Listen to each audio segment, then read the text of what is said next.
Seorang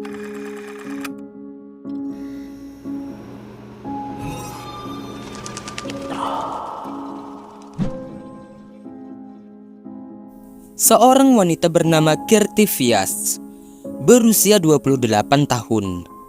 Dia tinggal di kota Mumbai, India. Kirti bekerja di salah satu perusahaan produk kecantikan, dan dia ditempatkan di departemen keuangan di perusahaan tersebut. Itulah pekerjaan yang dia jalani setiap harinya. Pada suatu hari, tanggal 6 Maret 2018, Kirti yang berangkat bekerja setiap jam 8 pagi, di mana di hari itu, dua rekan kerjanya mengajak Kirti untuk berangkat bersama menggunakan mobil mereka, di mana biasanya Kirti pergi menggunakan kereta api. Atas ajakan itu, Kirti akhirnya sepakat untuk berangkat bersama. Kemudian pada jam setengah 12 siang, sang ibu ingin menelpon Kirti dengan tujuan untuk menanyakan suatu hal. Namun sayangnya, panggilan kepada Kirti tidak bisa terhubung. Sang ibu mencoba berpikir positif, di mana dia mengira jika Kirti sengaja mematikan ponselnya karena dia sedang sibuk dalam pekerjaannya. Namun ketika malam mulai tiba, nyatanya Kirti tak kunjung pulang ke rumah. Sang ibu yang mulai khawatir terus mencoba menghubungi Kirti melalui telepon. Sayangnya, nomor ponsel Kirti masih saja tidak aktif. Ibunya itu kemudian memutuskan untuk menghubungi pihak kantor tempat Kirti bekerja. Namun keterangan dari orang kantor mengatakan jika nyatanya hari ini Kirti tidak masuk bekerja. Kabar itu tentunya membuat sang ibu menjadi panik. Dia pun menghubungi teman Kirti yang lain, namun tak seorang pun yang mengetahui di mana Kirti Vyas berada. Bahkan setelah menunggu selama sepanjang malam, nyatanya Kirti belum juga pulang. Atas kejadian itu, keesokan harinya, akhirnya sang ibu pun melapor ke pihak kepolisian perihal anaknya yang hilang. Polisi yang menerima laporan itu segera mencari berbagai informasi untuk penyelidikan, di mana mereka mendatangi kantor tempat Kirti bekerja dan menanyai para rekan kerja Kirti.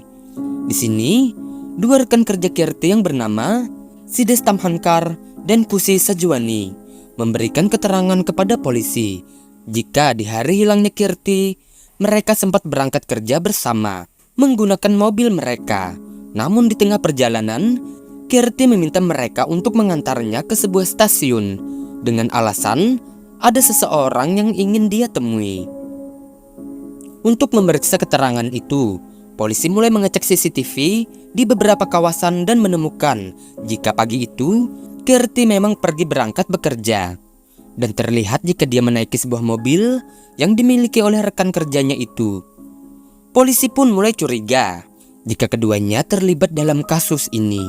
Namun setelah beberapa hari penyelidikan, polisi tidak bisa membuktikan jika mereka berdua bersalah. Bahkan, Sides dan Kusi nampak bekerja sama ketika mereka dimintai keterangan oleh pihak kepolisian. Dan bahkan, mereka juga membagikan postingan tentang Kirti Vyas yang dinyatakan hilang pada sosial media mereka. Namun polisi tidak menyerah begitu saja, di mana keterangan dari Sides dan Kusi yang mengatakan jika Kirti meminta mereka untuk diantarkan ke stasiun. Polisi pun mencoba memeriksa CCTV di sekitar kawasan stasiun. Namun nyatanya mereka tidak menemukan adanya jejak dari Sides dan Kusi di kawasan stasiun. Kamera yang terpasang pada mobil Sides juga menunjukkan jika mereka tidak pernah menuju ke stasiun. Di sini Sides kembali mengatakan jika Kirti meminta mereka berhenti di tengah jalan sebelum sampai ke stasiun. Oleh sebab itu, mereka belum sempat menuju stasiun sepenuhnya. Pernyataan yang berubah-ubah itu membuat polisi kembali curiga. Ponsel keduanya pun terpaksa diperiksa. Akan tetapi, dari ponsel itu tidak ada hal yang mencurigakan. Hingga mencapai 50 hari berlalu, nyatanya jejak Kirti Vyas masih belum ditemukan. Namun kemudian, sebuah informasi polisi dapat dari pihak forensik, yang mana informasi ini menjadi titik terang dalam kasus ini, di mana mobil Sides yang sebelumnya sempat diperiksa oleh pihak forensik Akhirnya hasil pemeriksaannya itu keluar dan menunjukkan jika adanya noda darah pada bagasi mobil itu. Ketika darah itu dicocokkan dengan DNA ibu Kirti, hasil yang keluar menunjukkan jika dua DNA itu cocok dan dapat dipastikan jika darah itu adalah milik Kirti Pias. Sides dan Kusi pun kembali diinterogasi lebih dalam, namun pernyataan mereka tetap sama dengan alasan sebelumnya. Polisi kemudian menanyakan perihal darah yang mereka temukan pada mobil Sides.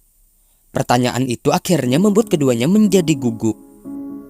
Merasa tertekan, akhirnya keduanya menceritakan hal yang sebenarnya, jika merekalah pelaku atas hilangnya Kirti Pias.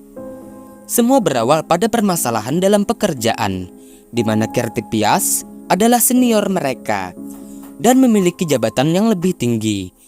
Sedangkan Sides yang memiliki jabatan lebih rendah diketahui jika dalam beberapa bulan terakhir kinerjanya dalam pekerjaan menurun dan bahkan sulit untuk mencapai target.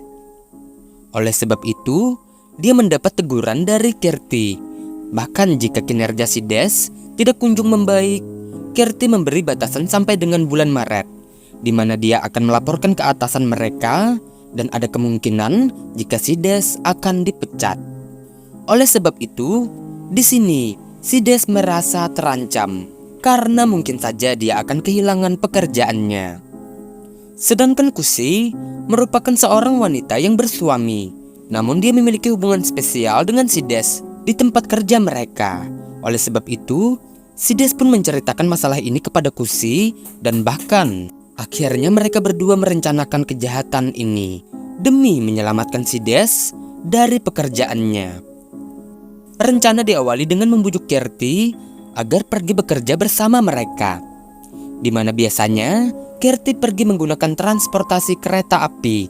Namun di hari itu, atas bujukan dua rekan kerjanya, Kirti pun bersedia untuk ikut bersama mereka. Namun bukannya menuju kantor, Kirti malah dibawa ke hutan oleh Sides dan Kusi.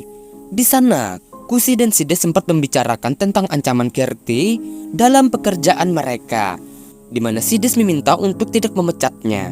Namun di sini, Kirti menjawab jika keputusan pemecatan itu akan dibicarakan di kantor.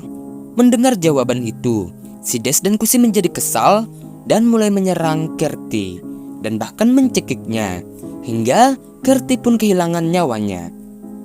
Untuk menutupi kejahatannya, Sides dan Kusi membagi tubuh Kirti menjadi 3 bagian dan membuangnya satu persatu di tempat yang berbeda-beda. Setelah selesai, Sides segera mengantar mobilnya ke pencucian mobil agar semua jejak benar-benar lenyap. Setelah itu, barulah drama rekan kerja itu mulai dijalankan, di mana mereka seakan-akan juga ikut sedih ketika mengetahui jika Kirti telah menghilang. Namun untungnya, pencucian mobil tidak benar-benar bisa menghapus jejak, sehingga kasus ini pun akhirnya bisa diungkapkan oleh pihak kepolisian. Kemudian, Sides dan Kusi pun dihukum dengan berbagai dakwaan, seperti pembunuhan, memberi keterangan palsu, dan menghilangkan barang bukti, sehingga keduanya pun dijebloskan ke penjara. Dan kisah pun selesai. Oke, terima kasih sudah menonton. Jangan lupa like, beri komentar, dan subscribe channel ini agar kalian bisa mendapatkan kisah lain dari sisi gelap kehidupan dunia. Mohon maaf jika ada kesalahan kata, cerita, atau penyebutan nama. Akhir kata, sampai jumpa.